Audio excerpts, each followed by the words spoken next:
যে এরা খুব বড় বড় কথা বলেই ক্ষমতা আসলো, কি বৈষম্য মুক্ত বাংলাদেশ করবে, তারপরে সন্ত্রাস বিরোধী বাংলাদেশ করবে, অমুক করবে, তমুক করবে, কোটা বিরোধী বাংলাদেশ করবে। কিন্তু প্রকৃতপক্ষে কি দেখা যাচ্ছে?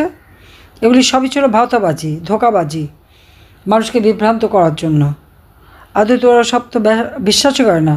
তবে কি দুর্নীতিমুক্ত সমাজও করবে, কত সুন্দর সুন্দর কথা বলে মানুষকে বিভ্রান্ত করে তারা ক্ষমতাটা দখল করেছে। আর এই ক্ষমতা দখলের পরিকল্পনা তো ডক্টর মোহাম্মদ ইউনূসের বহু আগেই।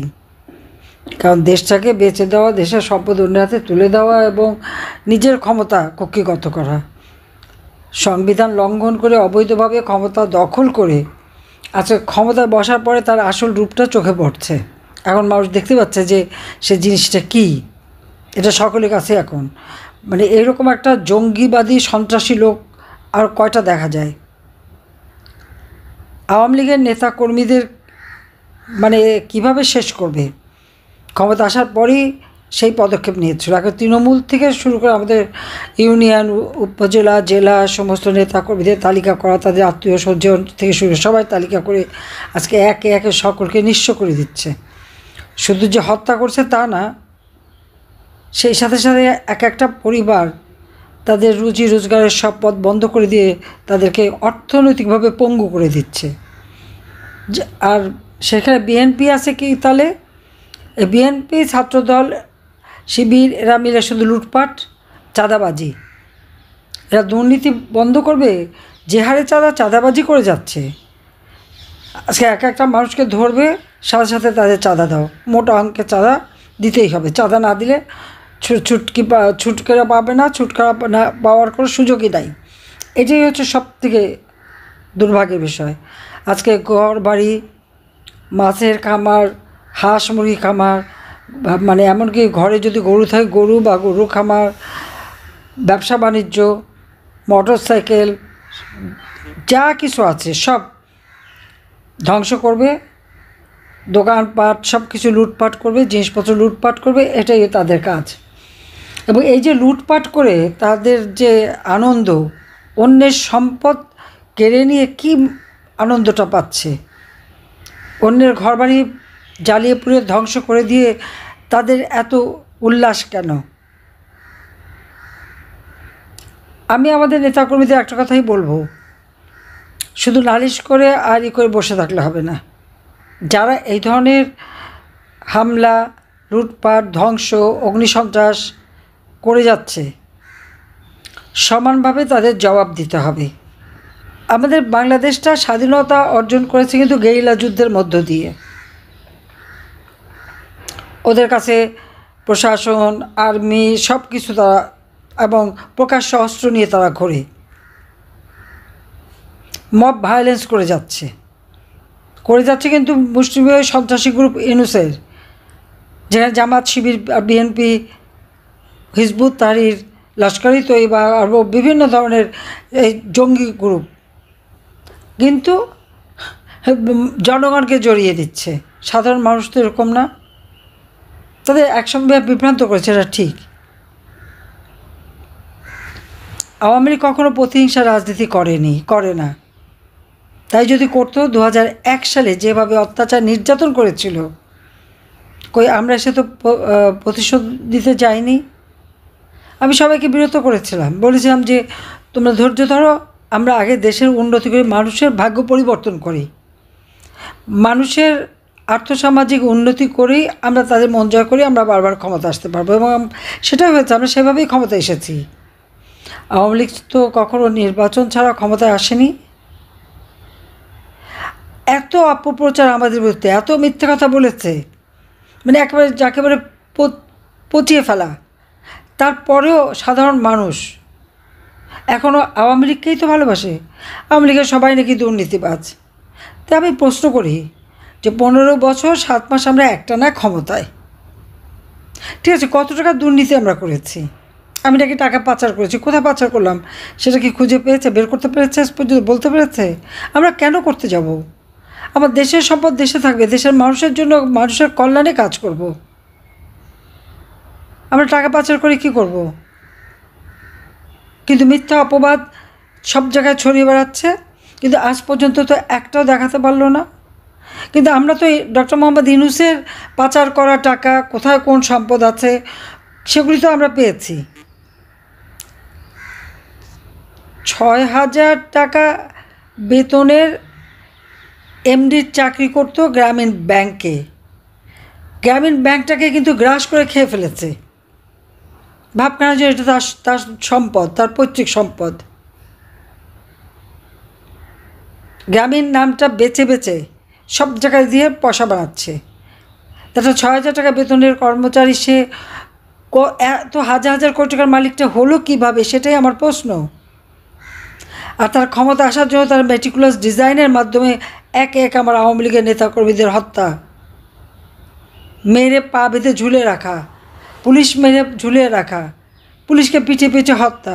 এই যে এনায়তপুরে পুলিশ স্টেশনে 13 জন পুলিশকে পিঠে পিঠে হত্যা করেছে, যেখানটা অন্তঃসত্ত্বা মেয়ে পর্যন্ত ছিল। এবং সেটা যে বিএনপি মানে ছাত্রদল শিবির মিলেই যে থানার আক্রমণ করেছে এবং পিঠে হত্যা করেছে, এটা তখন সবাই জানে এবং সেটা তারা স্বীকার করেছে। এমনকি বিএনপির এক নেতা তো প্রকাশ্যে জনসভায় বলে দিল যে পুলিশকে মেরে তারা ঠান্ডা করে দিয়েছে বলে তাদের আন্দোলন সফল হয়েছে। ইউনূসের সমন্বয়ক একজন বলল মেট্রো রেলে আগুন আর পুলিশ হত্যা করেই তারা আন্দোলন সফল করেছে। কিন্তু মামলাগুলি কাদের বিরুদ্ধে? সব মামলা আমাদের আওয়ামী লীগের নেতাকর্মী। ওই এনায়তপুর ওই জায়গার আমাদের যে আওয়ামী লীগের ইউনিয়নের আওয়ামী লীগের প্রেসিডেন্ট বাচ্চু কারাগারে নিয়ে গেল তাকে এই মিথ্যা মামলা দিয়ে, বিনা চিকিৎসায় কারাগারেই মৃত্যুবরণ করেছে। এ পর্যন্ত আওয়ামী লীগের কতজন এভাবে কারাগারে নিহত হয়েছে, তাদেরকে হত্যা করেছে। আজকে সবথেকে মানে এটাই কষ্টকর, আমাদের আওয়ামী লীগ, যুবলীগ, ছাত্রলীগ মিলে প্রায় 32 জনের মতো কারাগারেই তারা মারা গেছে বিনা চিকিৎসায়। এবং এখনও যারা জেলখানায় তাদের উপর চরম অত্যাচার করে যাচ্ছে। চিকিৎসা করতে দেয় না, ঠিকমতো খাবার দেয় না, ডিভিশনটা কেটে দেয়, ইচ্ছা মতো ডান্ডা বেড়ি পরিয়ে রাখে, হাতে হ্যান্ডকাপ পরায়, এমনকি সেলের মধ্যে ফেলে রাখে, দাগি আসামিদের সাথে রাখে, তারা তাদেরকে অত্যাচার করে।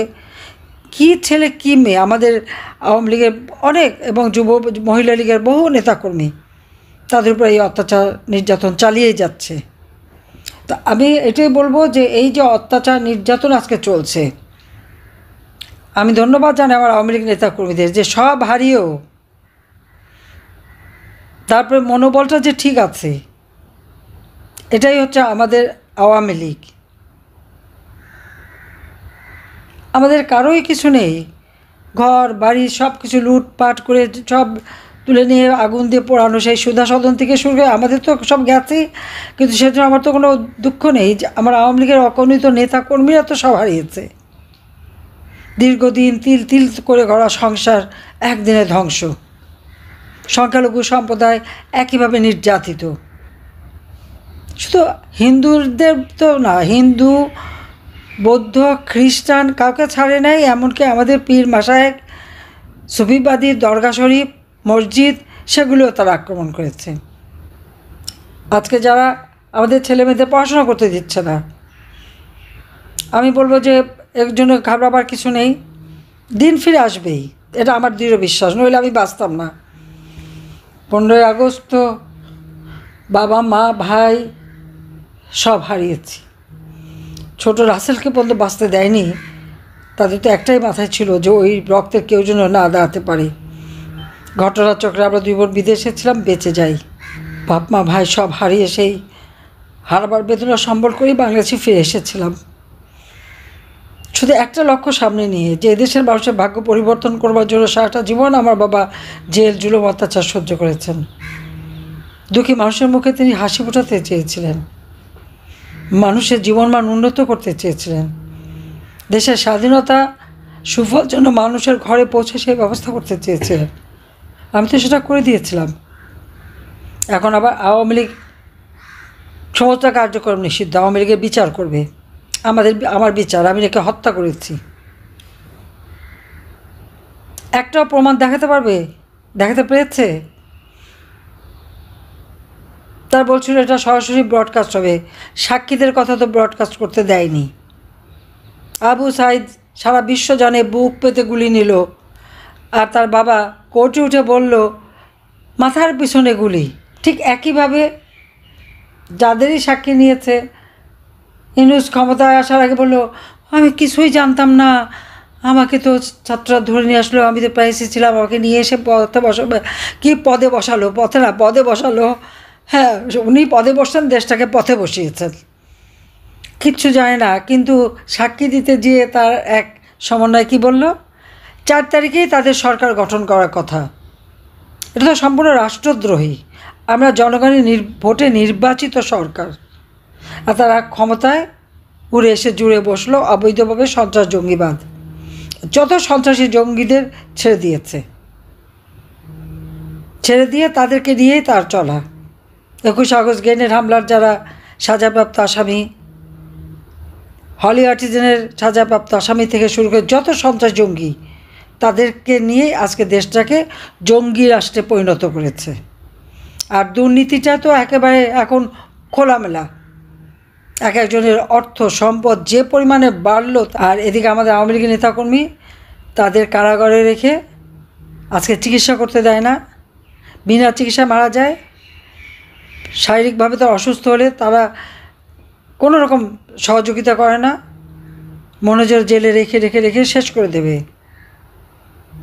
আর আওয়ামী লীগের নিবন্ধন স্থগিত করে দেয়, আর ওদিকে কার্যক্রম নিষিদ্ধ। আওয়ামী লীগ ভেসে আসা রাজনীতি দল না, আর একটা অবৈধভাবে ক্ষমতা দখলকারী কি হুকুম দিল, সেই হুকুম মানা আওয়ামী লীগের দায়িত্ব না। আওয়ামী লীগ জনগণের সংগঠন, জনগণের ভোটে নির্বাচিত আমরা জনপ্রতিনিধি। কাজেই এই দেশটা আমাদের, আমাদের মহান নেতা জাতির পিতা বঙ্গবন্ধু শেখ মুজিবুর রহমানের নেতৃত্বে এই দেশ আমরা স্বাধীন করেছি। আজকে সেই স্বাধীনতাকে হরণ করতে চায় যাদেরকে আমরা পরাজিত করেছি, যারা সারেন্ডার করছে পাকিস্তান আর্মি, যারা সারেন্ডার করছে ইউনূস মিয়া, বা তাদের হাত মানে হাতে হ্যান্ডশেক করতে যেয়ে 2 হাত দিয়ে হাত চেপে ধরলো, একেবারে নত জানু বাংলাদেশের মান মর্যাদা সব ধ্বংস করে দিয়েছে। যে বাংলাদেশ বিশ্বে উন্নয়নের রোল মডেল, উন্নয়নের বিস্ময়, সেই বাংলাদেশে আজকে দারিদ্র্যের হার বেড়ে গেছে, অতি দারিদ্র্যের হার বেড়ে গেছে, খাদ্য নিরাপত্তা নাই, খাদ্যের অভাব, চাল ডাল তেল সব কিছু জিনিসের দাম বেড়ে গেছে। সব নাকি সস্তায় খাওয়াবে, কোথায় সস্তা? কৃষক উৎপাদিত পণ্যের দাম পায় না, সারের মধ্যে ভেজাল। এই গোবিন্দগঞ্জেরই তো মহিমাগঞ্জে সারের আন্দোলন, সার চেয়ে আন্দোলন করতে যে খালেদা জিয়ার আমলে গুলি খেয়ে আমাদের কৃষক মারা গিয়েছিল। আমি নিজে এসেছিলাম, সেই জায়গায় ছুটে গিয়েছিলাম, মনে আছে সবার। কাজে আজকে এই অবস্থার থেকে আমাদেরকে দেশের মানুষকে রক্ষা করতে হবে। ওই আমার গরিব চাষি, তাদের জন্য কৃষি উপকরণ আবার তারা ন্যায্য মূল্যে পায়, ইনশাআল্লাহ সেই ব্যবস্থা আমরা করব। শ্রমিক আজকে কাজ পায় না, একটার পর একটা ইন্ডাস্ট্রি বন্ধ, গার্মেন্ট ইন্ডাস্ট্রি বন্ধ, মহিলা শ্রমিক থেকে শুরু করে শ্রমিকরা চাকরি হারিয়েছে। আবার আমরা ইন্ডাস্ট্রি গড়ে তুলব, তাদের কর্মসংস্থানের ব্যবস্থা করব। ছাত্রছাত্রীদের 1 বছর 2 বছর হয়তো নষ্ট হচ্ছে, এতে কিচ্ছু আসা যায় না। আবার তারা পড়াশোনা করবে, প্রত্যেকের সমস্ত সন্তানরা আপনাদের বলবেন পড়াশোনা করবে। ডিগ্রি কেড়ে নিয়েছে যারা, তারা ডিগ্রি ফেরত পাবে, তাদের পড়াশোনার সুন্দর ব্যবস্থা আমরা করে দেব। আর যারা এইভাবে নির্যাতন করেছে, শিক্ষকদের অপমান করা, প্রধান বিচারপতিকে অপমান করা, সমস্ত বাংলাদেশটাকে ধ্বংসের দিকে নিয়ে যাওয়া, এবং বঙ্গবন্ধুকে অবমাননা শুধু করা না, সেই স্মৃতি জাদুঘর ধ্বংস করে দেওয়া, প্রত্যেকটারই হিসাব হবে। আমরা প্রতিশোধ নিই না, প্রতিহিংসা রাজনীতি করি না, কিন্তু ন্যায় বিচার যাতে হয় তার ব্যবস্থা অবশ্যই আমরা করব। আমরা আইনগতভাবে বিচার করেছি, দায় মুক্তি দিলেই দায় মুক্তি হয় না। 15ই জুলাই থেকে যারা হত্যাকাণ্ড, যারা অগ্নিসন্ত্রাস করেছে, তাদের দায় মুক্তি দিয়েছে ইউনূস, আর মামলা দিয়েছে আওয়ামী লীগের বিরুদ্ধে। একটা মিথ্যা বানোয়ার মামলা, আমাদের মিথ্যা বানোয়ার দেওয়া লাগবে না। এই সব কটাকে একেবারে আইনের আওতায় এনে সকলের বিচার আমরা করব। এবং যারা আজকে আপনজন হারিয়েছে, স্বজন হারিয়েছে, সম্পদ হারিয়েছে, প্রত্যেকে যেন ন্যায় বিচার পায় সেটা আমরা নিশ্চিত করব। আমরা আইনের পথেই থাকি, ন্যায়ের পথে থাকি, আর ন্যায়ের পথে থেকেই কিন্তু বিচার করা যায়। 15 আগস্ট খুনিদের বিচার করেছি, যুদ্ধাপরাধীদের বিচার করেছি, আজকে যারা এই হত্যাকাণ্ড ঘটেছে তাদেরও বিচার আমরা একেবারে আইন আদালতের মাধ্যমে আমাদের বিচার হবে, সেটা আমরা করতে পারবো। আর যারা আজকে আপনজন হারিয়েছেন, সম্পদ হারিয়েছেন, তারাও একটু হিসাব রাখেন কারা কারা করেছে। দিন আসলে যেন সময় বেশি না লাগে, এগুলিকে যেন আমরা কাঠগড়ায় দাঁড় করাতে পারি।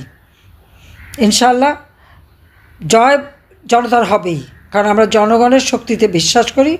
জনগণই আমাদের একমাত্র শক্তি। আর আমার হারাবার তো কিছু নেই, মা বাবা ভাই সব হারিয়েছি, আর কোনো সম্পদটার মধ্যে নাই, তাও শেষ। আমি বেঁচে আছি শুধু বাংলাদেশের মানুষের জন্য। আল্লাহ রাব্বুল আলামিন বারবার আমাকে বাঁচিয়ে রাখেন, তারপরে একটা কাজ দেয়, নিশ্চয়ই সেই কাজটা হবে বাংলাদেশের, আবার বাংলাদেশকে উন্নত করে সেই 2041 সালের স্মার্ট বাংলাদেশ ইনশাআল্লাহ আমরা গড়ে তুলব। জয় বাংলার স্লোগানে সারা বাংলাদেশ মুখরিত হবে, জয় বাংলার পতাকা উত্তোলন হবে। আর এই সমস্ত সন্ত্রাসী জঙ্গি